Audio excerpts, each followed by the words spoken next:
Je reviens sur la question de l'oral et l'écrit.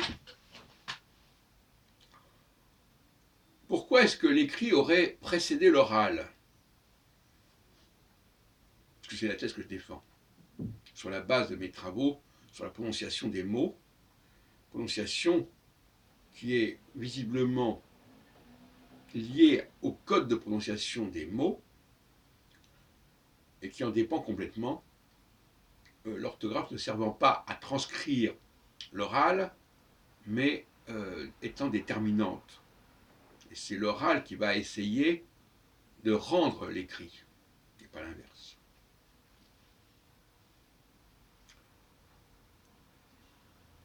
On peut penser que on soit passé d'abord parce qu'on après, on pouvait graver des signes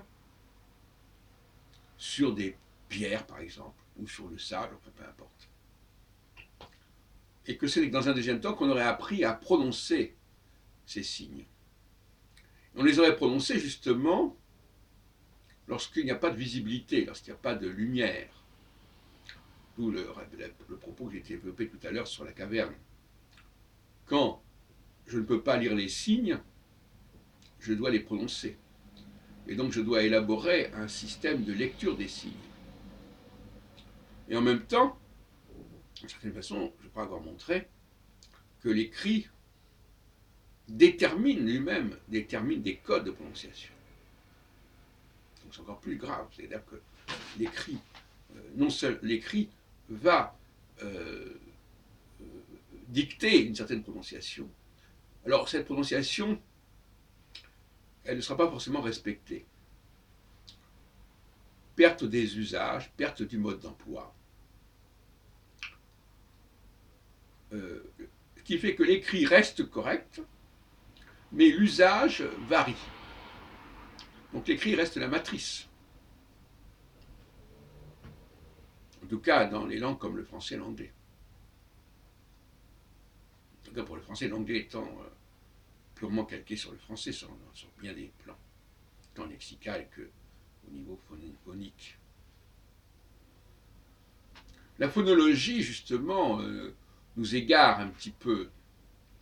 On nous laisse croire, depuis les travaux du début du XXe siècle, que ce qui est important, c'est d'arriver à distinguer les mots les uns des autres dans une langue donnée. C'est n'importe quoi.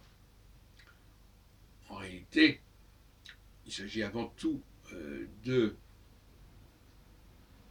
décoder l'écrit, et c'est par référence à l'écrit.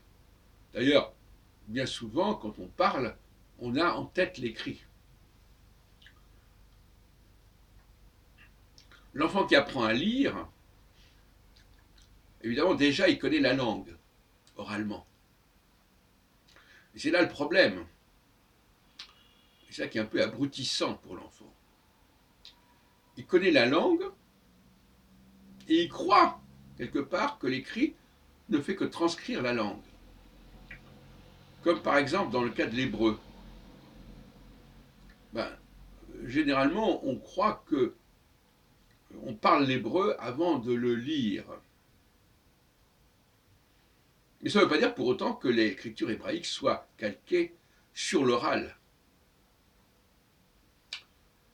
Mais ça fait un problème, encore une fois. Parce que l'oralité peut s'être éloignée de l'écrit, pour toutes sortes de raisons, par erreur, par des conventions plus ou moins obscures. Et par conséquent, l'idée, à mon avis, serait, bon, on ne peut pas éviter l'oralité d'une certaine manière, mais de corriger cette oralité enfantine, empirique, par l'écrit, et de modifier la façon de parler de l'enfant au moment où il écrit, où il apprend à lire. Apprendre à lire, paradoxalement, c'est aussi apprendre à parler. Il peut avoir un premier niveau de parole, bon, encore que normalement, si les choses devaient évoluer correctement, on finirait par ajuster l'oral sur l'écrit. Mais actuellement, c'est comme ça. Actuellement, les gens parlent d'une certaine manière qui est plus ou moins tordue, et ils apprennent à lire. Et à un moment où ils apprennent à lire, il ne s'agirait pas forcément qu'ils restituent leur façon de parler oralement, mais qu'ils corrigent leur façon de parler. Et ce n'est pas ce qui se fait. Donc là, nous avons là à faire une nouvelle pédagogie. Apprendre à lire, ça veut dire aussi apprendre à respecter les codes de lecture. Et non pas seulement à dire ah ben oui, ça se prononce comme ça, parce que moi, je sais que ça se prononce comme ça, et parce que je le prononce comme ça. C'est pas comme ça du tout qu'il faut raisonner.